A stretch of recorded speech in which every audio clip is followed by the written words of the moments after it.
الحمد للہ رب العالمین والصلاة والسلام علی سید الانبیاء والمرسلین والصلاة والسلام علی آباء سید الانبیاء والمرسلین والصلاة والسلام علی امہات سید الانبیاء والمرسلین والصلاة والسلام علی اعمام سید الانبیاء والمرسلین لا سیما افضل البشر بعد الانبیاء بالقول الغالب خیر الناصرین سیدنا ابو طالب علیہ الصلوۃ والسلام وعلی آلہ واصحابہ واہل بیتہ اجمعین. اما بعد اعوذ باللہ من الشیطان الرجیم بسم اللہ الرحمن الرحیم وقل جاء الحق وزهق الباطل ان الباطل کان زہوقا. صدق اللہ العظیم.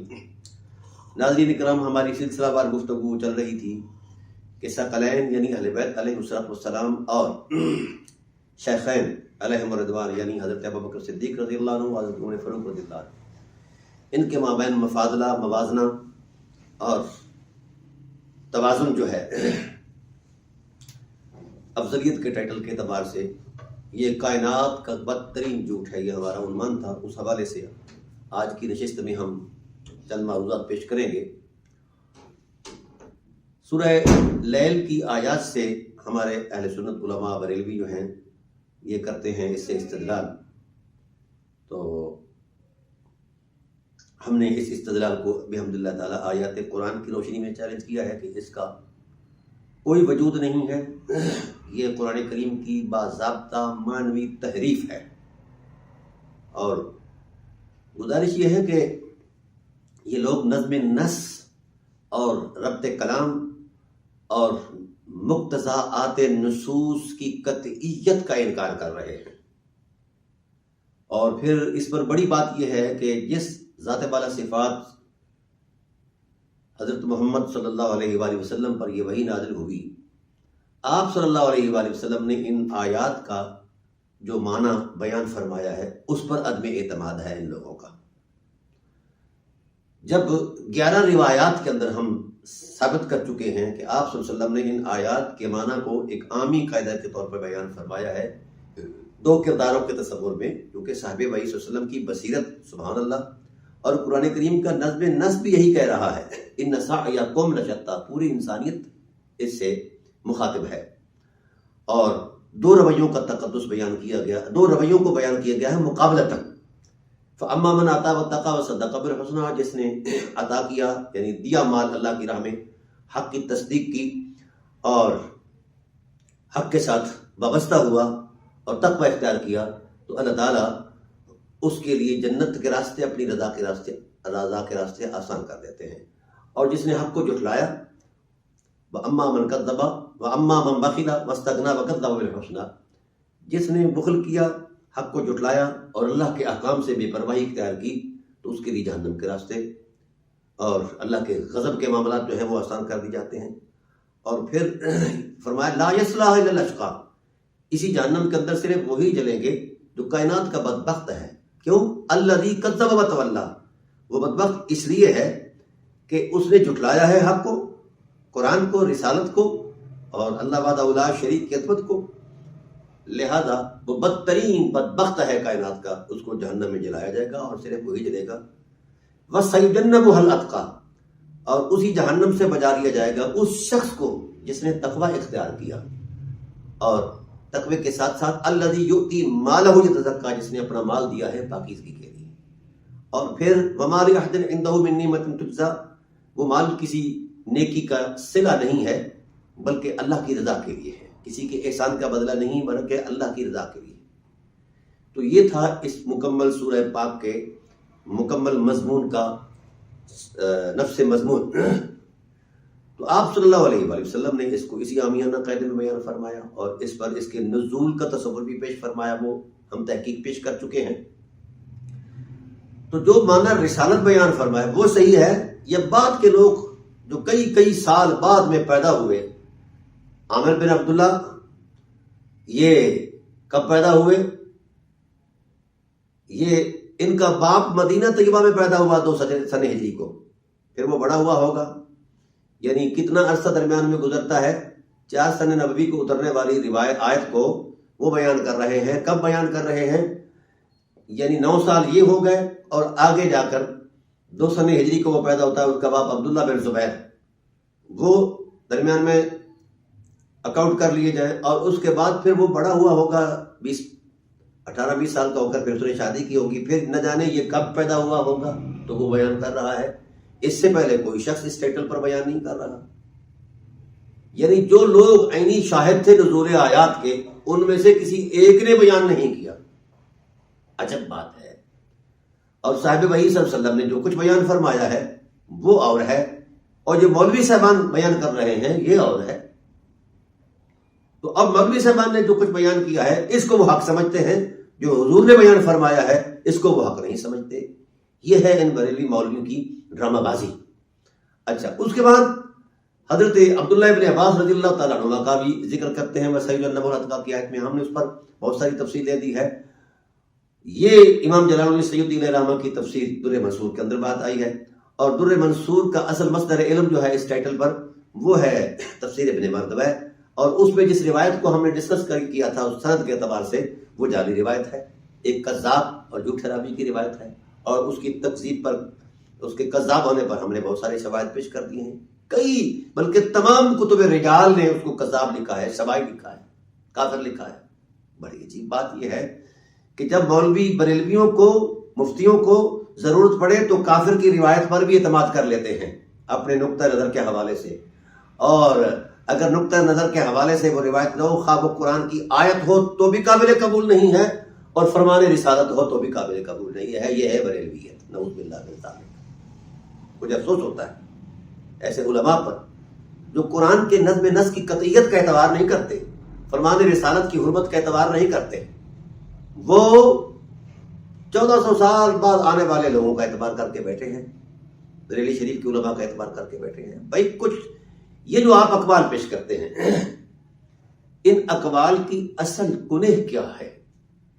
کسی بھی قول کی سند صحیح نہیں ہے، یہاں سے تو ظنیت بھی ثابت نہیں ہوتی، یہ مولوی قطعیت ثابت کر بیٹھتے ہیں۔ اور دوسری بات یہ ہے کہ ان اقوال کے جو قائلین ہیں انہوں نے بھی اس آیت کریمہ کو سامنے رکھ کر مفادلہ نہیں کیا۔ تو بھائی آپ کی یہ باتیں کون مانے؟ مولویوں، مفتیوں، مصباحی صاحب، آپ کی یہ باتیں کون مانے؟ یہ جہالت کون مانے؟ اب ایک نیا ڈرامہ لگایا جاتا ہے کہ اجمع المفسرون کا جملہ جڑ کے لوگوں کو پریشان کی جاتا ہے۔ پہلی بات تو یہ ہے کہ مفسرین کا اجماع حجت شرعی نہیں ہے، نہ اس پر کوئی دلیل ہے۔ دوسری بات ہے کہ یہ اجماع جھوٹا ہے، یہ اجماع بطور سازش کیا گیا ہے، اس کی کوئی اصل نہیں ہے۔ تو بے اصل اجماع کی جب ذاتی حیثیت نہیں ہے، اس کا روپ ڈالنا یہ کیسے ہو سکتا ہے قابل قبول؟ میں یہ پوچھتا ہوں، یہ 428 ہجری یا 68 ہجری میں ایک تفسیر آتی ہے، تفسیر الوسیط، اس میں علی قول الجمیع کہا جاتا ہے، تمام کا قول۔ بھئی کس کا قول ہے؟ 1,24,000 صحابہ میں سے کس کا قول ہے اور کس کے قول پر کیا اجماع ہے؟ دماغ خراب ہو گیا ان لوگوں کا۔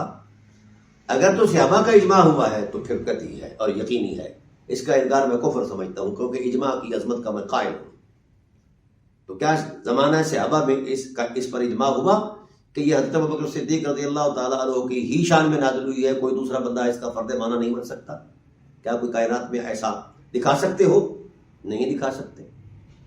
اچھا، دوسری بات یہ ہے جو عینی شاہد ہیں، خود اللہ کا رسول عینی شاہد ہے نزول آیت کا، اس پر نازل ہوئی ہے، اس نے بھی اس معنی میں بیان نہیں کیا۔ اور پھر مولا کائنات فرماتے ہیں کہ میں قرآن کی ہر آیت کی ہر عظمت کو جانتا ہوں، کہاں نازل ہوئی، کیسے نازل ہوئی، آپ سے بھی کوئی شے منقول نہیں ہے۔ اور پھر خود سیدنا ابوبکر صدیق رضی اللہ تعالیٰ عنہ کی ذات سے بھی یہ بات منقول نہیں ہے، حضرت عثمان غنی سے بھی یہ بات منقول نہیں ہے۔ جو اس وقت مجسر تھے، لوگ موجود تھے، ان میں سے کسی سے بھی کوئی بات منقول نہیں ہے۔ رہا ابن مسعود کی روایت، تو وہ تو ویسے ہی جعل سازی کا ایک دیا ہوا تصور ہے، اور پھر اس روایت کا جو منظر نامہ ہے وہ سورۃ لیل کے آغاز سے لے کر اسرا تک کے لفظ کا وہ معنی مفہوم بیان کیا گیا ہے۔ تو بھائی پھڈا جو ان مولویوں کا ہے وہ سید جنب اتقا پر ہے، ابن مسعود تو اتقا پر بھی نہیں آئے، وہ تو یسرا تک آ کر رک گئے۔ اور پھر میں اس کے مد مقابل 9 روایات، صحیح روایات میں پیش کر چکا ہوں کہ ان روایات کے اندر رسالت پناہ عالم صلی اللہ علیہ وآلہ وسلم نے ان آیات کے نزول کا مدعا اور مقصد جو ہے قاعدہ عامہ کے طور پر بیان فرمایا، اور یہی اسلوب کلام الہی ہے، یہی نظم نسق کی قطعیت ہے، یہی مقتضى کلام الہی ہے، یہی ربط کلام الہی کا تسلسل ہے، اور اسی پر تسلسل پر بہت ساری باقی آیات بھی اس صورت کے علاوہ بھی ہیں۔ تو قاعدہ عامہ کے حوالے سے جو چیز نازل ہوئی ہے اس کو ایک شخصیت میں منحصر کر دینا، اور وہ بھی بلا دلیل، اور پھر وہ جو اقوال پیش کی جاتے ہیں ان کا اپنا سر پھر کوئی نہیں، کوئی دھڑ کٹا ہے، کوئی سر کٹا ہے، کوئی جڑ کٹا ہے۔ یہ ہے کل اثاثہ بریلویت کا اس حوالے سے۔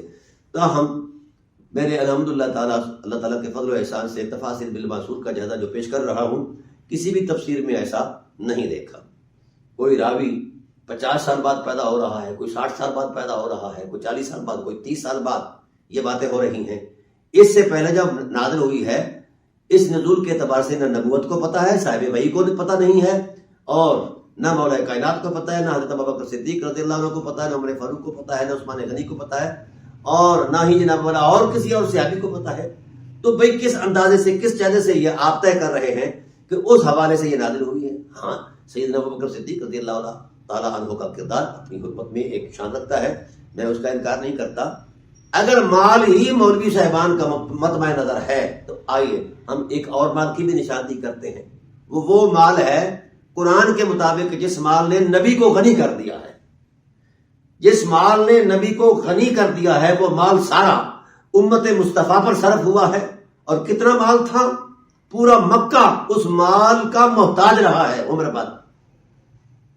اٹھا کے دیکھیے طبقات کے اندر، افضلہم نسبا، اشرفہم نسبا، افضلہم خلقا، اور وَأَكْثَرُهُمْ مَالًا، یہ الفاظ ہیں۔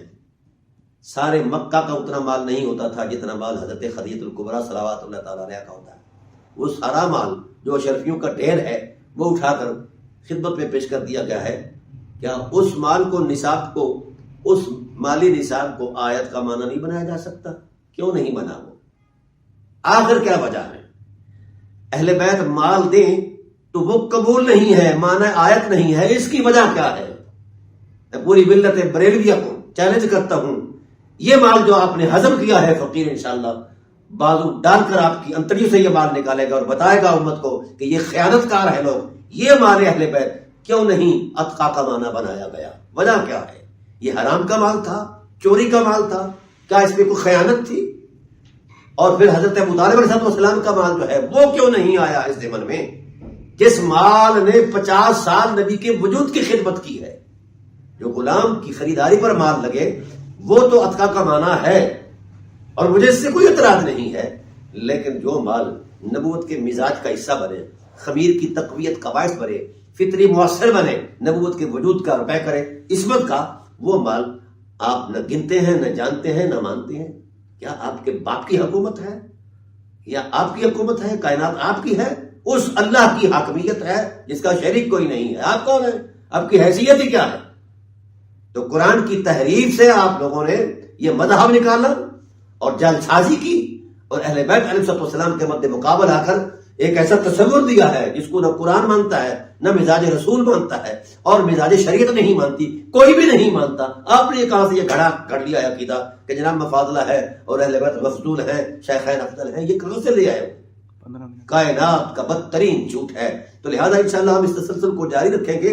یاد رکھنا، نہ نظم نص اس بات کی گواہی دیتی ہے، اور نہ ہی ربط کلام الہی، اور نہ ہی کوئی شرعی اصول یا دینی تصور۔ یہ اجمع المفسرون کی بنا ہی کوئی نہیں ہے، یہ اس سے بھی بڑا جھوٹ ہے۔ کس بات پر؟ یعنی اس اجماع کی وجہ کیا ہے، اس اجماع کی نظیر کیا ہے اس کے پیچھے، اور دواعیات اجماع کیا ہے؟ سب ڈرامے بازی ہے، کچھ بھی نہیں ہے۔ یہ چلا آیا ہے، بھیڑ چال چلی آئی اجمع المفسرون۔ کون ہے یہ مفسرین جن کے اجماع کو ہم اس پیمانے پر مان لیں کہ ہم